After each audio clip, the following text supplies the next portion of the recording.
they would not respond to that kind of questioning. They would have ignored it. But William did not feel he was able to ignore it. This was so serious that he had to respond. The kingdom's trust in their favorite royal couple is beginning to crack. They've done the unthinkable, stepping further away from the crown. The birth of new royals should have warmed the nation's heart, but instead, the Duke and Duchess of Sussex turned it into a battlefield. Now many are left wondering, why this sudden push for independence, and how did the palace respond to what it saw as betrayal? Join us as we uncover the controversy that unfolded within Buckingham Palace. Concerns and conversations about how dark his skin might be when he's born. What? There's a lot that I can forgive, but there needs to be conversations, and then in order for reconciliation, and part of that has to be accountability. Controversy on secrecy. If there is one thing the royal family loves with all its heart, it is documentation. The British monarchy has relied on its centuries-old documents and procedures as the backbone of its authority. So, naturally, it came as a shock to the public when the Duke and Duchess, Prince Harry and his wife, Princess Meghan, chose to completely disregard the very foundation on which their prestigious family stood. Without fail, every royal baby is introduced by ceremony. A framed birth notice on a golden easel, a meticulously staged christening ceremony and portrait, a place in the court circular, and a name inscribed in the official registry. It is tradition and is an essential part of grounding when a new soul is placed in a royal body. So what really happens when a notably modern couple suddenly wants to abandon this? Not once, but twice, to embrace unfounded independence. What effects does this have on them and everybody involved? Non-positive.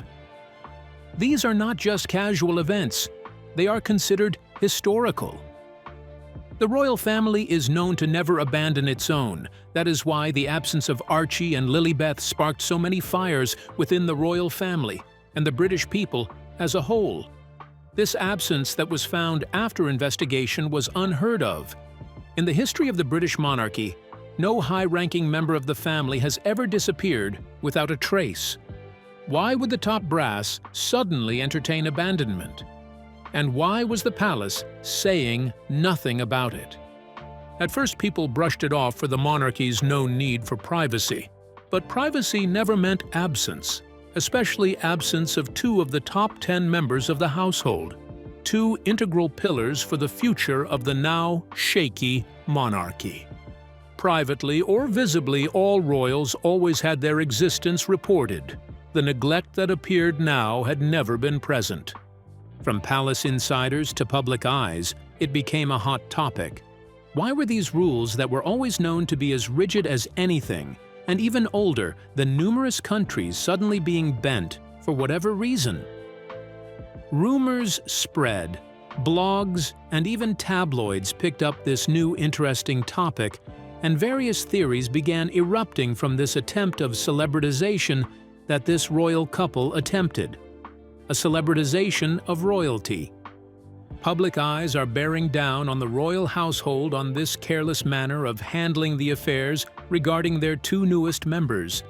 But what does it really mean to be a child of the royal household? The art of being a royal child. To be a member of the royal household, one needs not just be related by blood, you need to be actually recognized by the crown. Royal blood doesn't guarantee recognition. You need to undergo processes of archival formality and be embraced by the centuries of structure in which you are about to be introduced to. You do not just get a pass to being royal by inheriting genes. You need to be recognized by these laws that have protected the dynasty since the birth of time. It involves three very important steps to be recognized as truly being royal. One is being born into the legitimate royal bloodline. The second is that the birth must be formally recorded and recognized by the palace. And the last is being baptized in the Church of England. These steps each hold a great deal of importance for the very religious-based royal household, not just in image, but at the very core of its build, Miss One. And in all truth, you may as well just be considered British with importance. not British royalty. The Buckingham Palace has depended on these for decades, and through this framework, children like George, Charlotte, and Louis were not just offspring of royals. They were recognized as royals themselves. They were not just born into privilege, their identities were cemented in ink. They were bound by official seals, present in the registries, and had their presence in every other documentation necessary.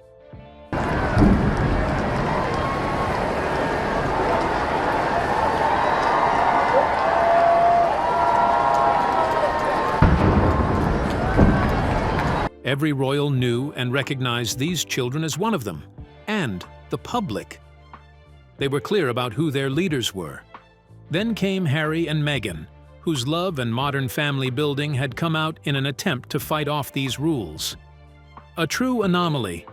It was suddenly old-fashioned and outdated to have your royal child be known as a royal child. It became the type of situation where their personal opinion clouded their knowledge.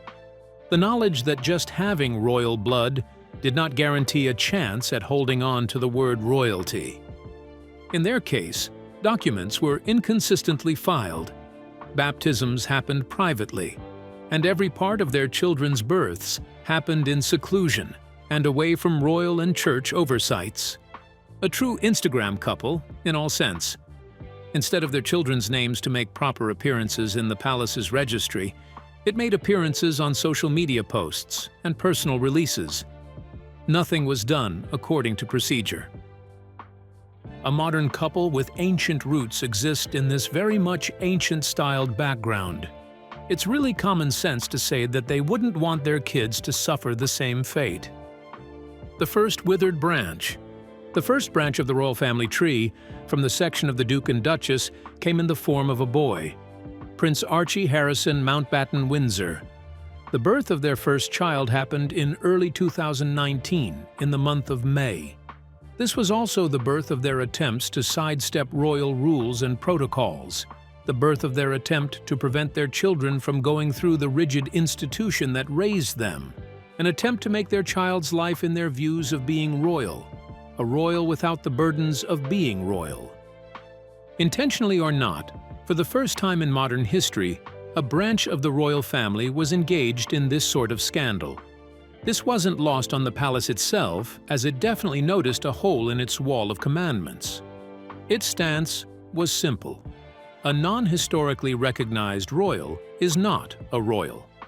Not just the palace, but rumor leeches associated with it became alert too. Suddenly, the papers were brought out from the archives and became the forefront of gossip. It was an avenue of entertainment centered on the usually reserved and secrecy-loving royal household. The mystery of this birth became front cover. The first cracks in the wall. The birth of Prince Archie formed. This moment that sent ripples through the European world wasn't in interviews or public altercations. It was in the paperwork. It was present in the birth certificate of this newborn. A process which would have been a simple archival formality became a point of discussion. It contained a filing scandal. Meghan, whose name was meant to be filed as the child's mother, did not include that. Instead, it included just her title, Her Royal Highness the Duchess of Sussex. It was an institutional stamp that highlighted her role as the princess over motherhood, underlying ages and ages of institutional procedures. To palace insiders, it wasn't just a simple misfiling, it was intentional and a red flag. It signaled a battle against legitimacy, dictation of independence, and a fight against royal ties. Did she really want out of royalty? Was she really prioritizing titles over motherhood? An argument grew. The media noticed things. Birth announcements and photos were published. But the child was missing from official documents and meetings. It was a representation of a child caught between worlds, being a royal child and being a celebrity's child. It was a truly strange occurrence. They began comparing records and generating theories that could have caused this phenomenon they were witnessing. A very huge crack formed from the moment when Meghan and Harry's royal narrative collided with centuries of immutable tradition. Archie's birth, meant to be a moment of celebration, instead caused stirs and speculation among the public. All these still didn't move the institution. They stood firm. But these noises only grew louder with the arrival of his sister, Lilibet. 2 times the charm. Princess Lilibet's birth in June 2021 did not soften the issues this family had generated. It instead increased speculation, as the secrecy surrounding Archie's birth lit a spark of public suspicion. The circumstances of Lilibet Diana's arrival turned it into a wildfire. First of all, when she was born in June 2021, it occurred thousands of miles away in California, solidifying the couple's physical and procedural distance from the crown, coupled with the fact that it was only announced days later via private social media. On her birth again, all the established royal protocols, which the monarchy uses to document its own history, were completely abandoned. There was no framed notice on a golden easel at Buckingham Palace, no official confirmation from royal doctors, and no immediate christening plan within the Church of England. More and more problems stockpiled. More and more Instagram posts instead of palace press releases. It was like asking the public to simply believe in the birth without any of the traditional evidence the monarchy had provided for centuries. This led critics to ask why the couple was being so secretive. Questions of if they had something to hide spread. To royal watchers, the monarchy never forgets to file its own, and this complete lack of official ceremonial documentation for successive children was seen as a further weird break from tradition. 1. Maybe a mistake? But 2. The demand from the public became simple. Just show us the proof. But the proof never came in the form that was expected. The longer the couple withheld traditional photos and official records, the more the public felt they were being misled, the more they referenced past events of royal childbirth, the more they presented questions to their now confusing leaders. The princess, whose name was said to pay homage to both Queen Elizabeth II and the late Princess Diana, was now just like her brother, a question mark figure in the family. Despite her name in itself paying homage to 2 huge royal figures, it was never enough to force her into royal regard. It was but just another name, nothing more. 2 children celebrated and adored but never acknowledged.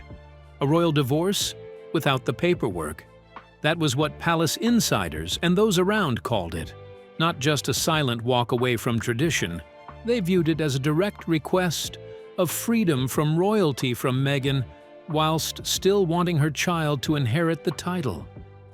In it all, they remained silent. They had no business with another child laying on the fence. This was fast becoming a hot topic, even for the masses. It was sure to affect the lives of those involved. Rumors. Now, effects in the future. The double secrecy and break from protocol have created a unique and damaging situation for Archie and Lilibet, placing their very status as royals in a questionable state. Even right down to the rituals of baptism which were to be followed were not. Instead, it was said by sources close to the Sussex household that the children were christened secretly in an American church. Again and again, questions developed. Were this Americanized new blend really fit to be at the top of the monarchy one day? And why the silence from the palace regarding the issue? By choosing to handle the births and christenings privately and outside of this established framework, Harry and Meghan effectively rendered their children invisible in the eyes of the institution, one that has tangible consequences for their future. There is so much that comes with being underneath the crown. It's so different from being just associated with it. Imagine a supposedly royal child being denied the security that comes with the title, but still being granted the full brunt of the fame. A paradox where the child is globally famous but not acknowledged, viewed by the world but invincible in the one place that truly mattered. Without marking the required checkboxes, their names were placed beside the image of the crown, not beneath the crown itself. Archie, who was meant to grow up to be the 6th in line to the crown, would live in a reality where this title would be passed to another. He is not recognized by the Church. The monarchy had nothing to offer to one not recognized by the Church. He had come into this with life taking a lead on him. Perhaps the most struggling of rumors that emerged from this was of Harry and Meghan not being the biological parents of these children, or more accurately, Meghan not being their mother. Surrogacy rumors spread from nowhere.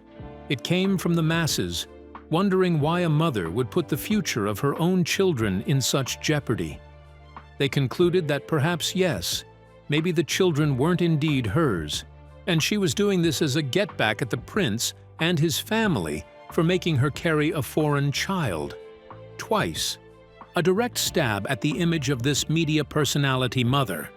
A mother whose life was almost fully dependent on her image. This image would eventually be caught in a crossfire. A self-inflicted image injury. A sure accident on her part, Meghan Markle definitely didn't think deeply on the ripple effects these rumors would have on her now blooming career before acting rashly. Kingdom loyalists were not about to turn on their beloved dynasty for a celebrity mother who doesn't even want to adhere to these rules that they adore and have upheld for generations. Meghan Markle's entry into the royal family was once hailed by the modern masses as a modern fairy tale, a moment that promised to refresh a centuries-old institution.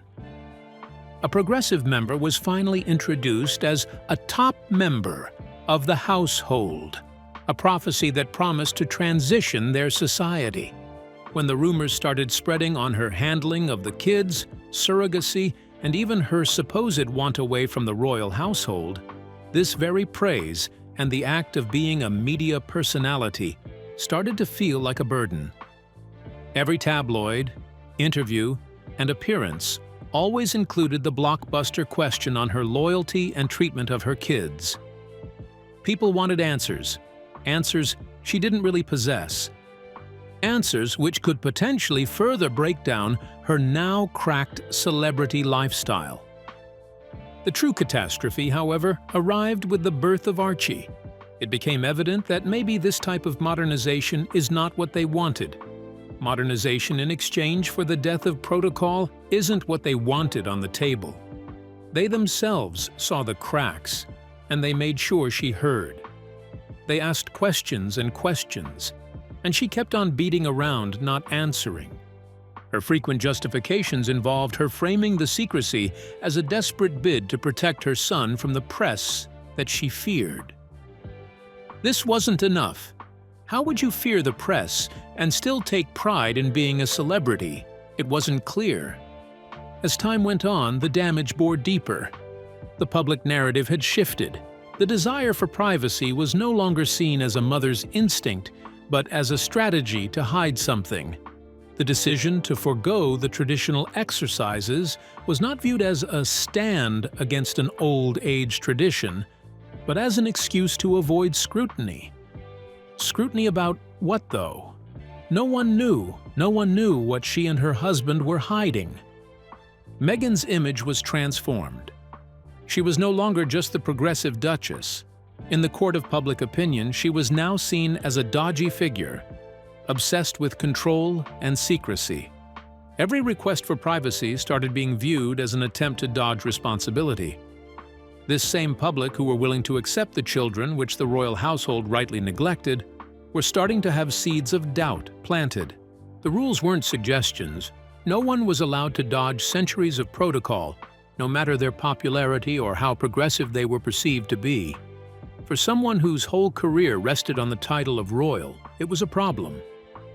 This same title, which her career loved dearly, was beginning to bite at her. It was a self-inflicted wound, a public relations disaster born from a miscalculation in a fight versus an institution where miscalculation was foreign. In these cases, the palace never saw the need for a press release or public statement, unlike the couple. Meghan, in her helplessness, sought a route which she saw fit, and her more reserved husband, Harry, sought another: a prince's plea and the palace's silence. Prince Harry was known by palace insiders and those around him as a man who possessed a deep love for his family and the crown. a steadfast man with a deep sense of duty to his bloodline, a fiercely loyal servant, and a deeply emotionally invested parent.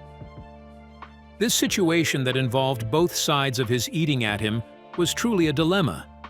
For a parent that wanted the best for his child, just the rumors were enough to unsettle him and generate worry.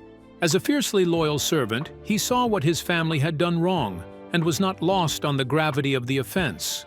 Not just on the image of the crown, but on his and his family's title of royal servant. Then worse, as an emotionally invested parent, he knew the very future of his 2 children were in danger. Not just the literal danger of fame without protection of the crown, but the danger on their very image and future in British politics. He had to make his own moves to correct this. As the whispers grew into a deafening tone across the globe, a father's desperate battle was being fought behind the closed doors of the monarchy. Prince Harry, watching the public narrative spiral out of control, found himself in a truly painful position. This was no longer about press intrusion. It was about the very identity of his children. Driven by a father's protective instinct, he began a series of panicked, passionate phone calls, reaching out to key figures within the palace in a desperate attempt to find a resolution. He wasn't a prince demanding his due. He was a father pleading for his children. He sought clarity, reassurance, some form of public defense from the institution he was born to serve. He looked at it as an appeal not to protocol, but to family, hoping to find a human response in the heart of the rigid monarchy. But his emotional pleas were met with an icy wall of indifference, a silent wall. The silence that the crown presented to his phone calls was deafening. A simple plea could not just correct his mistakes of cracking the walls of centurial structure. The conversations were reportedly frustrating and circular, with his personal anguish being deflected by the cold, unmovable mirror of royal procedure. He fought a battle of a warrior torn between his love for family and his duty to his background. The prince begged, the public scrutinized, the Duchess continued existing in her own way. The children couldn't even participate or even understand all this. But still, everyone was looking on, waiting for the final decision of those at the center of it all, the main characters. Chess, the palace's move. This brilliant move by the palace was definitely calculated. In all its nature, it would never be expected to make the amount of noise that it did. It was a quiet move, one that said a few words but communicated thousands. A simple reinstation of what was already in place, a reminder of the rigidity that the royal household was meant to uphold. A reminder that none of the royals were above this rigidity. It was clear the palace was not prepared to bend tradition, even for a prince and his children. In the chaotic war of headlines and explosive interviews, Buckingham Palace deployed its most ancient and powerful weapon: silence. This was not the silence of indecision or weakness. It was a deliberate, calculated move. A form of communication understood by insiders and those connected for generations. Even the common observers of the palace knew. The monarchy, an institution that has weathered centuries of scandal and rebellion, does not engage in public fights. It asserts its authority not through loud rebuttals, but through the quiet, unyielding enforcement of its own rules.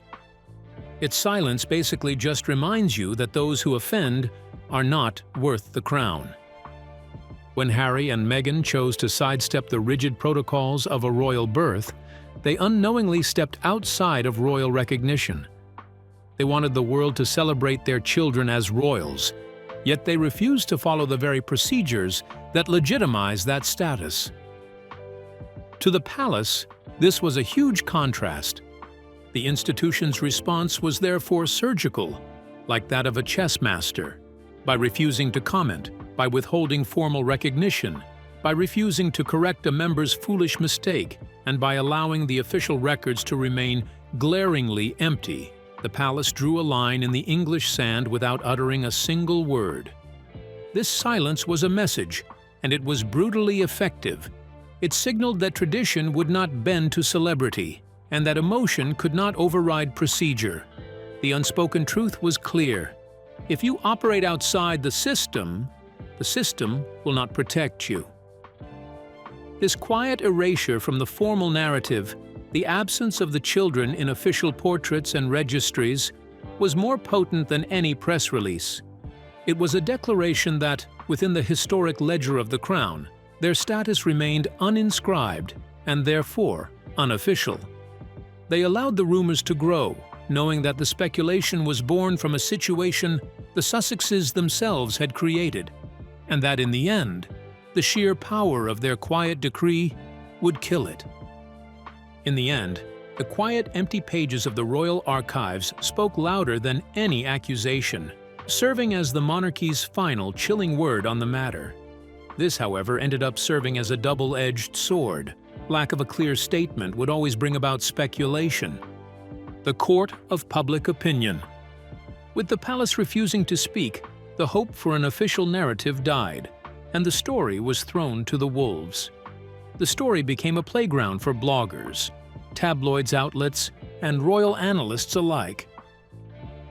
There was all but one narrative that remained. Procedure trumps emotion. Regardless of this, from the archivists and commentators who were the first to bring attention to the case to the broken protocols and missing entries in the official record, these elements all laid the path for tabloids and social media, who in turn took these inconsistencies and spun them into wild, sensational theories of deception and whatnot spread across the internet like wildfire.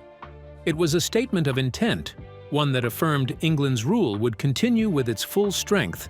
It reminded everyone that royal blood does not automatically guarantee recognition, a declaration that there is no liminal space for a royal. It's either you are in or out. The statement affirmed that modern media strategy and personal conviction could never outweigh centuries-old rules and protocol. It was a show of steadiness from the rulers of Buckingham Palace, a proper statement. Left to you, do you believe in the surrogacy rumors surrounding the Duke and Duchess? And could they have found a better way to ensure their privacy without fueling the very rumors they were trying to escape? What would you do? Share your thoughts with us in the comments section. Remember to like, share, and subscribe for more. Also, click the next video showing on your screen. You will enjoy it.